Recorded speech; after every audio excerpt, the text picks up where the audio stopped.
Welcome to another week of our Indie Showcase streams here on the channel.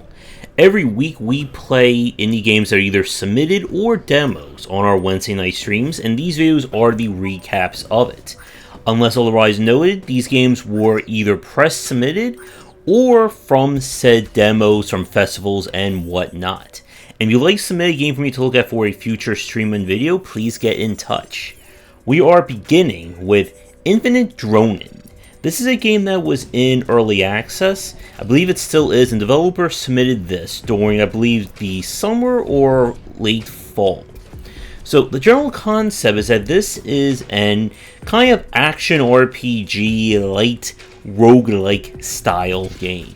It features a similar kind of system of something like a MOBA, where you choose a champion, each champion has specific abilities, and then you go into the world and do your hacking and your slashing. Now, the game does boast a heavy integration of Twitch functionality, with people who watch you can give you help, make things harder, etc, etc. But unfortunately, me being a YouTuber streamer, we couldn't really test that functionality. The general gameplay loop is you're going to be exploring these areas which are procedurally generated, get to the boss, beat it, and move on to the next area. All the while, you are collecting resources that will either allow you to level up in each individual run, giving you more perks and functionality, or getting kind of the persistent currency that is used for unlocks that stay with you. And the main thing with Dronin is the drone, as you can see with my little Sharky bot following me around.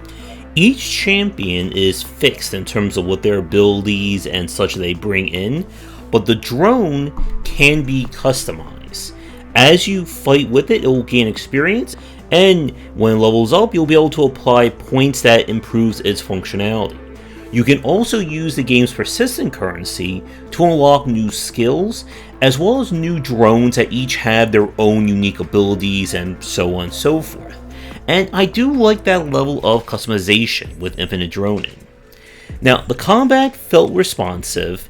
It did get a little chaotic, especially during some of the more crazier situations like the boss fights. And this is one of those games where everything is easy until it's not, as you'll have full health, full armor, and then the boss will just wreck you in terms of your stats. And of course, with this being a roguelike, you run out of health, you are back at the start. So the basics of Infinite Dronin do work, but my main issue was that the game felt very repetitive. You do unlock, as your character levels up during a run, the choice of perks that will enhance your main abilities. Those are the icons you see in the bottom right hand corner of the screen. But it is very much that case, because everything is locked to the champions themselves, that you're not really getting that sense of a variance from run to run. Again, your drone is your primary source of customization, while the champions are just there to kind of be like your quote-unquote class or foundation for said run. And I hate to say it, but we've seen, I think, better examples of this kind of gameplay, most notably, of course, Hades. Now, the Twitch functionality is definitely an interesting hook. I don't know if the developer is planning for multiplayer at this time, so if you are looking for another action roguelike, this game isn't bad, but I don't know where the game is at this current moment in terms of its early access development. And now for something very different, this is Paradise Killer. And the simplest way of describing this game would be, what if Vaporware, Phoenix Wright, and Shin Megami Tensei somehow got together and went a little crazy? So the story is that we play as Lady Love Dies here, who has been called on to investigate the murder of an immortal on this island. And there is certainly a lot of lore and very interesting things happening between these various gods, and trying to figure out what happened on this island and who is the murderer. So the game has a very interesting soundtrack, which unfortunately you probably can't hear over me talking. But The general gameplay is that you're going to explore this island, meeting with the various residents, and using clues and such that you discover to try and figure out who is the murderer. Now, I don't know if that is randomized or if it is just a fixed story each time you play. Now, character designs are certainly unique and kind of get that extravagant weirdness that we see from someone like Shin Megami Tensei, or even maybe like something along the lines of like JoJo's Bizarre Adventure. And the game certainly has style to spare and then some. With that said, I do have a few issues with this game. For those of you who are hoping for heavy gameplay or uniqueness in that aspect, this is definitely more along the lines of a visual novel and walking simulator, although I guess running or walking and jumping simulator may be more apt here. So you have free reign over the island to explore, meet people, and you're looking for collectibles such as new music, as well as these kinds of blood crystals, which are used to unlock fast travel and new save points. It's a very weird system, I think, that pairs with Paradise Killer, and I can't help but feel like they are trying to, I guess, quote-unquote, like, gamify the mechanics a little bit more than just having you walk around. But I found just the general feeling of going from point A to point B to be very cumbersome. It's a very slow movement that you have even when you're running, and the island is huge.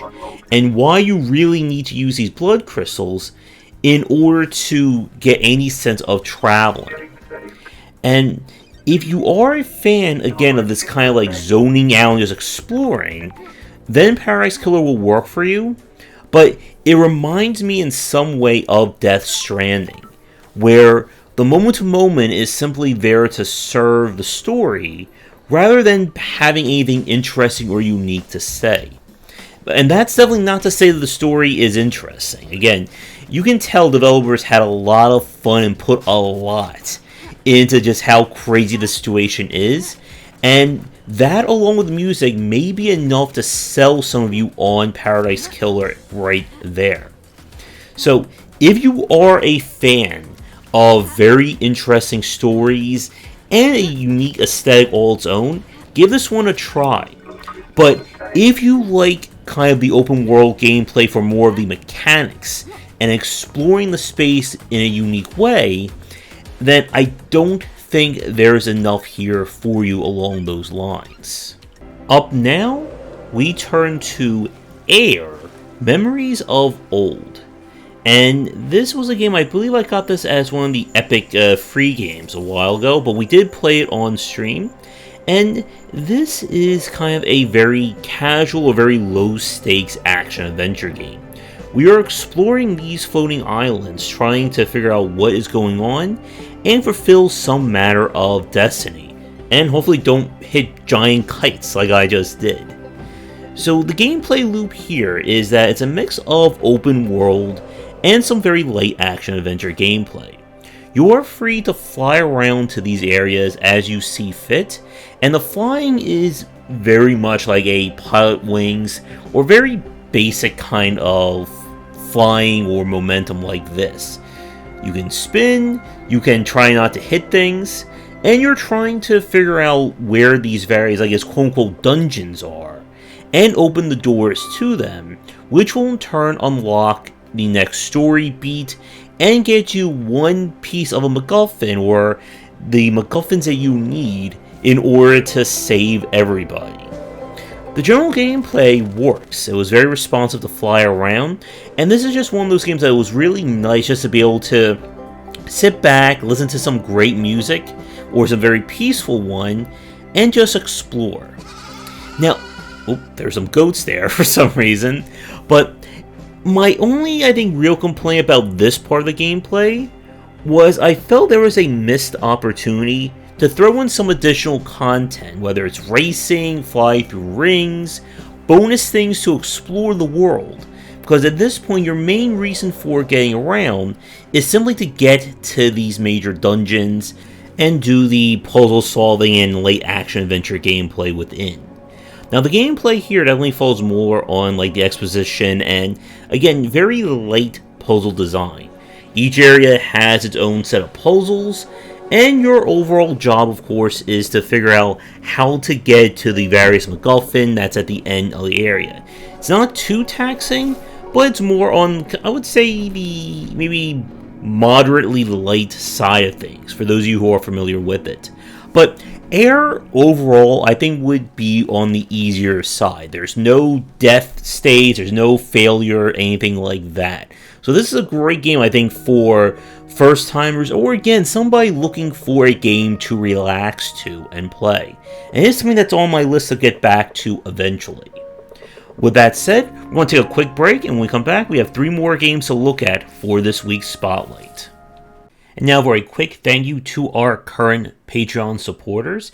And if you're interested in my books on design, they are available at most major retailers. 20 Essential Games to Study is for first-time developers looking to be inspired, and the Game Design Deep Dive series covers the history and philosophy of major genres, with horror coming later in 2021. We now turn to Infernax, which has no relation to Bugsnax, other than possibly with some very disturbing body horror, which you'll see in a second. But this is the next game from Berserk Studio, who made Just Shapes and Beats. And this game is certainly nothing like it, as we are now dealing with monsters' curses during the Crusades. The game is played 2D action-adventure style, so if you're fans of Castlevania, Ryguard, any of those kinds of designs, you're going to be very well acquainted here. So, what makes this game kind of special, besides having some very impressive pixel art, it really reminds you almost if they did Splatterhouse back in the day on the NES 8-bit, as opposed to the Sega Genesis 16-bit. And this game is said to be a very challenging and, as you can see, very bloodied action-adventure game. As I beat that dead body just, because. You never know. It's hard to tell in these kinds of games. But as you fight through the game, you'll gain experience and gold, which you'll be able to use to upgrade your character, allowing you to get access to more mana, healing, improve your combat, and all that other good stuff. And it definitely has more RPG elements in that aspect compared to some of the other modern retro games we've played lately. And like I said, this is going to be on the harder side. When we play the demo on Steam, it has 2 difficulties. The normal one, when you die, you can just simply warp back to the area that you were in, or death will restart you back at your last previously visited save point. And of course, we played on the harder difficulty because. Now, the game does feature progression in terms of unlocking new areas as well as new powers, so there is some light Metroidvania aspects to it as well. Now, with the demo, we basically played up until, I guess, the second true boss fight, so we didn't get to see too much on that aspect. But there is certainly a lot to like about this game, especially if you enjoy gruesome imagery, because this game has it in spades for another specific reason, as every death in this game, and I mean every possible way that you can die, has its own unique death animation to it.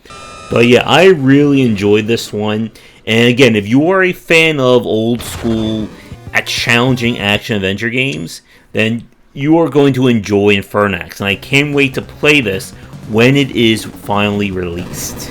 From there, we go from one brutally challenging game to another. This is There Is No Light. And this is an action-adventure, very much a Souls-like style game, that we play the demo during the Summer Steam Festival. So this game takes place in a very much a horror world, where we are forced to explore, figure out what has happened, and try and save, I believe, our family from an evil cult. So for this one, the gameplay is played isometric style, similar to something along the lines of Beyond Oasis. You are free to attack, move, dodge, parry, all that other great stuff that we've seen from the genre. Now, what kind of separates this game beyond the very great, I think very detailed aesthetic, is that combat is very much aggressively focused.